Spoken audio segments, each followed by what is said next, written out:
सफलता हासिल करनी है तो अनियंत्रित विचारों को कैसे नियंत्रित करना है, यह जान लो। आपका मन आपके काम से चिपक जाएगा, बिल्कुल भी नहीं भटकेगा। विचारों को नियंत्रित कैसे करना है, यही हम एक मजेदार कहानी के माध्यम से जानेंगे। तो चलिए उस कहानी की शुरुआत करते हैं। दोस्तों, एक समय की बात है। एक नगर में एक बहुत ही प्रसिद्ध गुरुवर रहा करते थे। वह बहुत ही विद्वान और बहुत ही ज्ञानी थे। लोग उनके पास अपने समाधान के लिए बहुत दूर दूर से आया करते थे और उनके आश्रम में उनके कई शिष्य भी उनके साथ रहा करते थे। एक दिन की बात है, वह अपने आश्रम में टहल रहे थे कि तभी उन्होंने देखा कि उनका एक शिष्य संस्कृत के कुछ श्लोकों को एक पन्ने से दूसरे पन्ने पर उतारने का प्रयास कर रहा था, लेकिन बार बार गलती होने के कारण उसे वह सारा काम दोबारा शुरू करना पड़ रहा था। कई बार प्रयास करने के बाद आखिरकार वह थक गया और हार मान ली। तभी उसकी नजर उन गुरुवर पर पड़ी।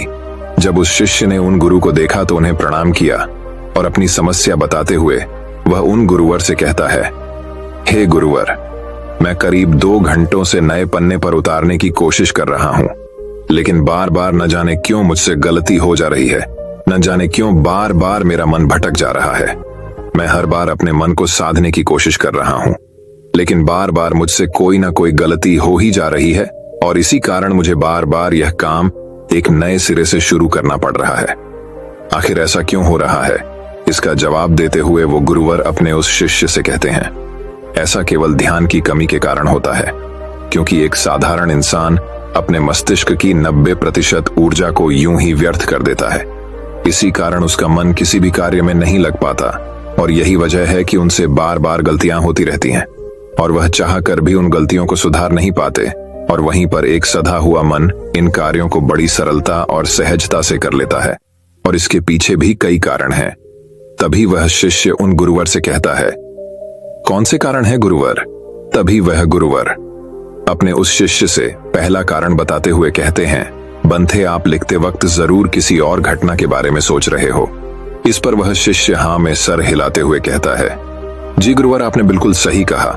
आज सभी शिष्यों की छुट्टी है और सभी अपने अपने कामों से बाहर गए हैं, लेकिन मुझे यह काम मिला है और मुझे इस काम को पूरा करना है। शायद यही कारण है कि मैं ठीक से मन नहीं लगा पा रहा। तभी वह युवा शिष्य उन गुरुवर से कहता है, हे गुरुवर, यदि हमारा मन कहीं ना लगे और हम किसी भी कार्य को सही ढंग से ना कर पाए तो ऐसी स्थिति में हम अपने ध्यान को कैसे बढ़ा सकते हैं? इसका जवाब देते हुए वह गुरुवर अपने उस युवा शिष्य से कहते हैं, मैं तुम्हें कुछ ऐसे तरीके बताने जा रहा हूं जिन्हें यदि तुम ध्यान में रखोगे तो तुम अवश्य ही अपनी ध्यान शक्ति को बढ़ा पाओगे और तुम किसी भी कार्य में गहराई से मन लगा पाओगे। आगे गुरुवर सबसे पहला तरीका बताते हुए कहते हैं, बंथे, जब भी तुम्हारा मन किसी कार्य में न लगे तो सबसे पहले सांसें लो और गहरी सांसें छोड़ो। ऐसा करीब 5 बार करो और अपने मन को काम और अन्य चीजों से हटाकर केवल सांस पर ले आओ। आगे वह गुरुवर अगला तरीका बताते हुए कहते हैं, बंथे, जब भी तुम कोई कार्य कर रहे हो तो अपनी सारी इंद्रियों को एक काम से जोड़ने का प्रयास करो। जैसे कि अब भी तुम लिखने का प्रयास कर रहे थे, तो लिखते वक्त जब तुम कलम अपने हाथों में पकड़ते हो तो उंगलियों के बीच में उस कलम का स्पर्श महसूस करो। अपनी आंखों से शब्दों को बनते हुए देखो और लिखते समय कलम और कागज के घर्षण से जो आवाज उत्पन्न हो रही है उस पर ध्यान केंद्रित करो। उसे ध्यान से सुनो, या फिर तुम लिखते समय शब्दों का उच्चारण अपने मन के भीतर गूंजता हुआ महसूस करो और अब अपनी नाक से उस स्याही की गंध को महसूस करो। इससे तुम्हारी सारी इंद्रियां एकजुट हो जाएंगी और एक ही काम से जुड़ जाएंगी। आगे वह गुरुवर कहते हैं, अपने काम के साथ एकजुट हो जाओ, उससे जुड़ जाओ और अपनी इंद्रियों को अपने काम के साथ जोड़ने के बाद तुम्हारा ध्यान अत्यधिक गहरा हो जाएगा। इसका अर्थ यह हुआ कि तुम काम के साथ एक हो चुके हो, यानी कि तुम काम में पूरी तरह से खो चुके हो।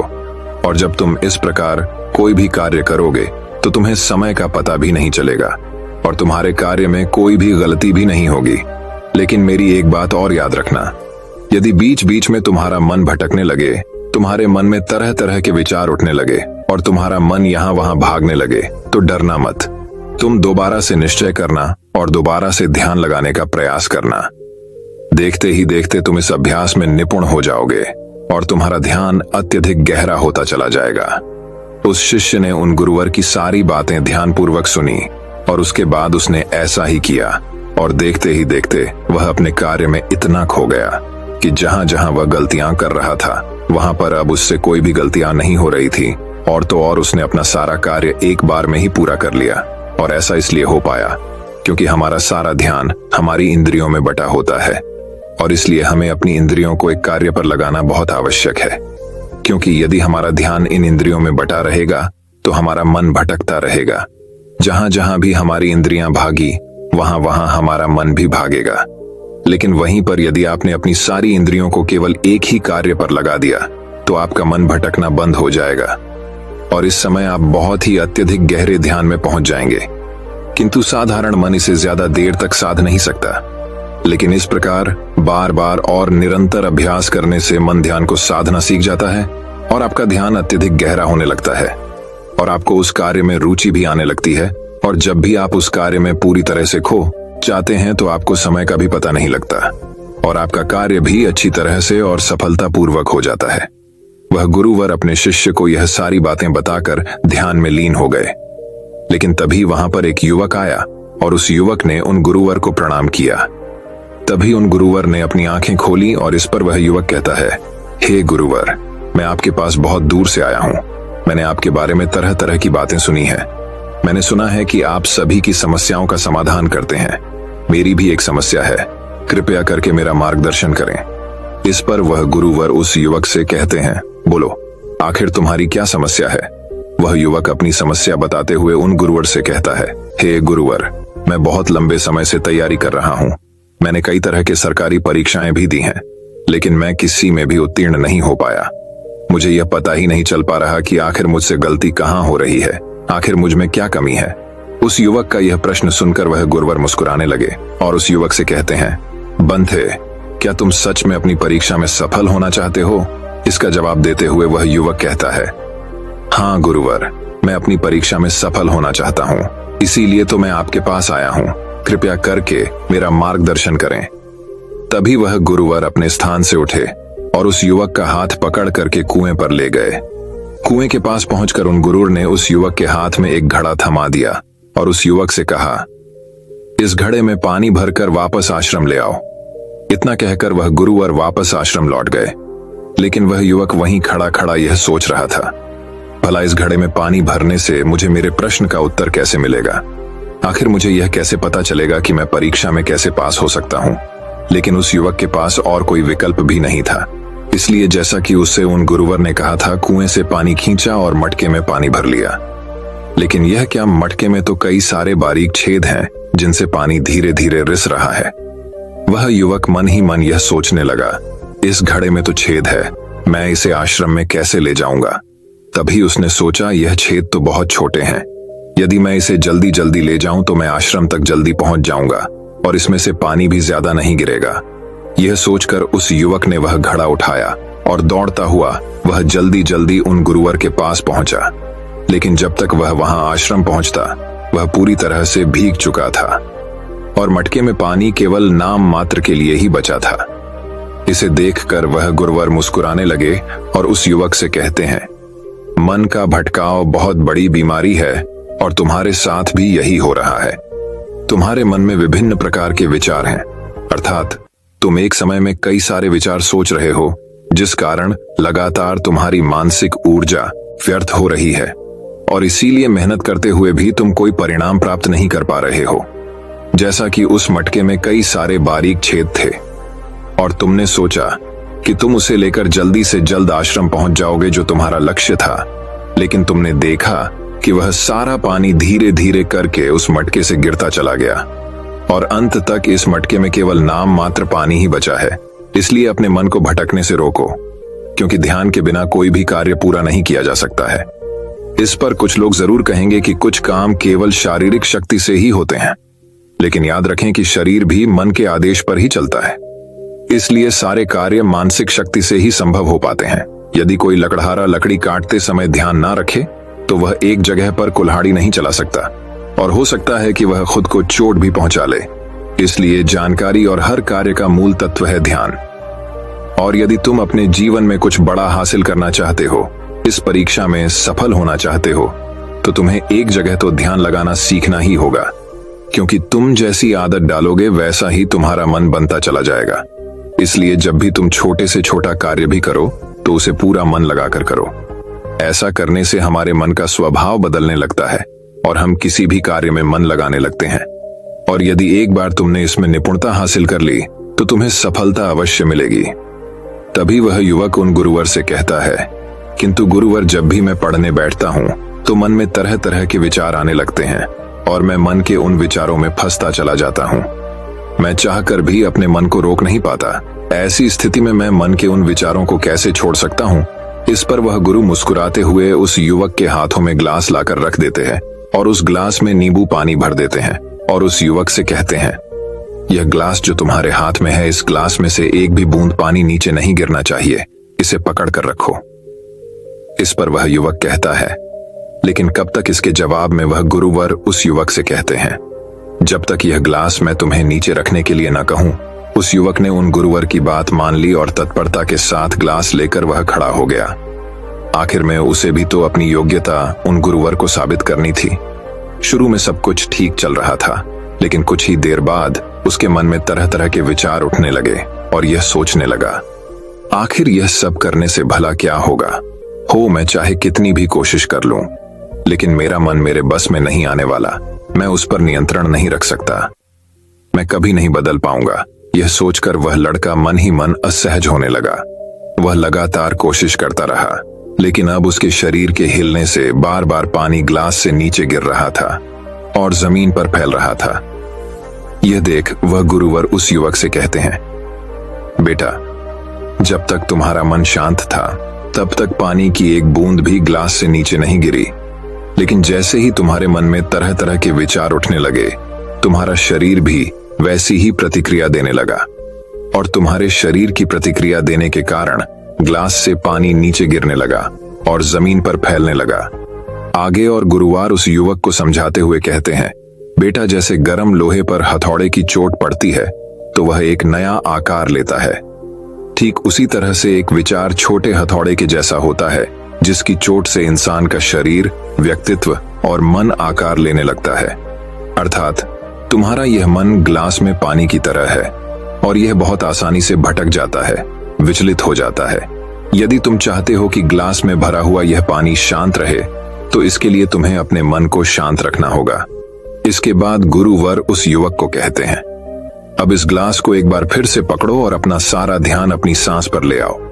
सांसों को अपने पेट में, सीने में आता जाता महसूस करो। हाथ में जो दर्द है, जो असहजता हो रही है, उसे जाने दो। मन में जो विचार आ रहे हैं, उन्हें जाने दो। खुद को यह याद दिलाओ कि तुम मन नहीं हो, बल्कि मन को देख रहे हो। तुम सांस भी नहीं हो, तुम सांस को देख रहे हो। ऐसा याद करने से विचार आकर चले जाएंगे, लेकिन तुम्हें विचलित नहीं कर पाएंगे। थोड़ी देर तक वह लड़का यूं ही अभ्यास करता रहा और अब तक पानी के उस ग्लास से एक भी बूंद पानी नीचे जमीन पर नहीं गिरी। यह देखकर गुरु और मुस्कुराए और उस युवक से कहते हैं, बेटा, बस अब यही अभ्यास अपने काम और पढ़ाई में करना। इससे मन धीरे धीरे शांत होने लगेगा। फिर कोई भी बड़ी चीज हासिल करना मन के लिए स्वाभाविक हो जाएगा। इस प्रकार तुम किसी भी बड़े से बड़े लक्ष्य को हासिल कर सकते हो।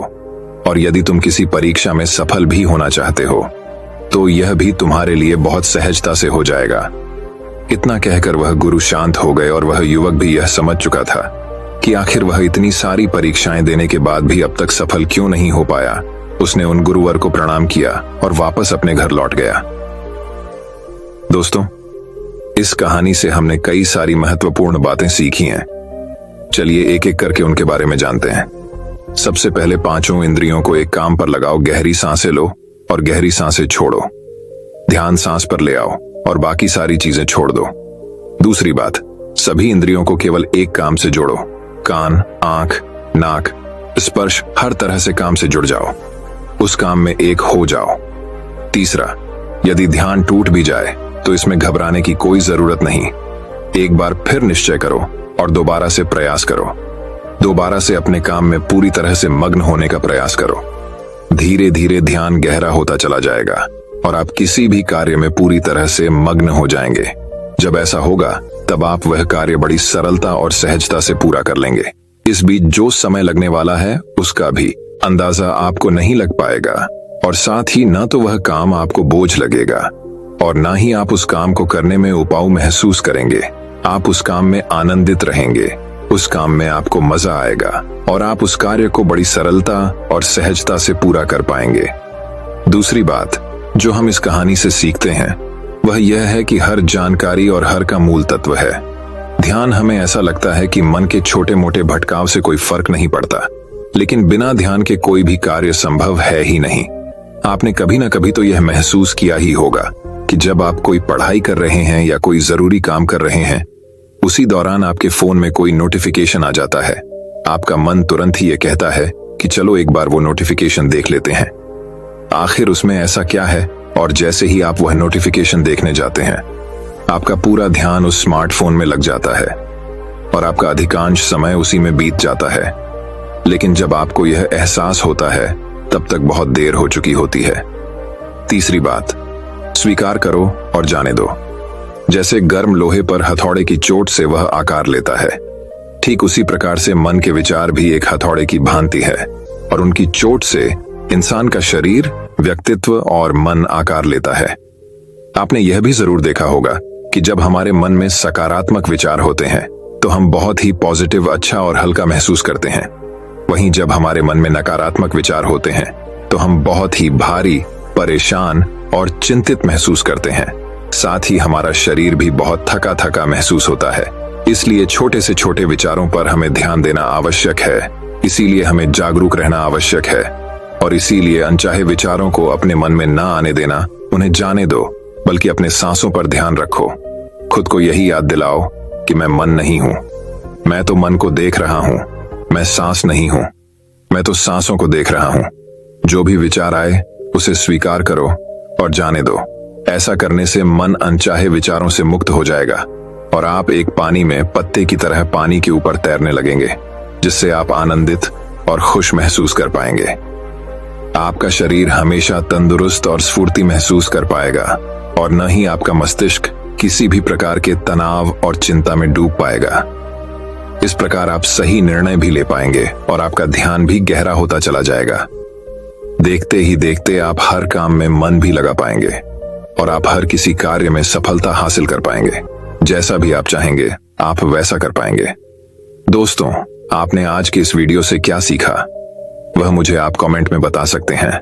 इसी के साथ में उम्मीद है कि आपको आज की वीडियो पसंद आई होगी, तो इस वीडियो को उस इंसान को शेयर करें जिससे यह कहानी सुनने की जरूरत है और उसी के ठीक बाद चैनल को सब्सक्राइब करें। तो चलिए फिर मिलते हैं ऐसी एक और नई वीडियो में एक नए मैसेज के साथ।